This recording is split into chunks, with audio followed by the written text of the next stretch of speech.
Investigators say automated messages from Air France Flight 447 suggest the plane may have been flying too fast or too slow through severe thunderstorms before it went down.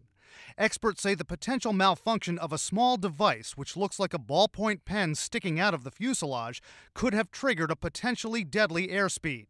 They're called pitot tubes, speed sensors, which experts say may have a flaw. This particular sensor has shown on rare occasion this icing issue to come up at cruise before. The plane's manufacturer, Airbus, tells CNN that last year it sent out a service bulletin recommending that pitot tubes be updated on the Airbus A330, type that crashed last week. Airbus says it sent out that bulletin simply because it found the newer models of those sensors more reliable, but it did not make the change mandatory. A former inspector general for the Department of Transportation, who now represents crash victims, says this. But what we frequently find is what brings down a plane is often the subject, not of an airworthiness directive, because those are mandatory, but of a service bulletin or an air warning.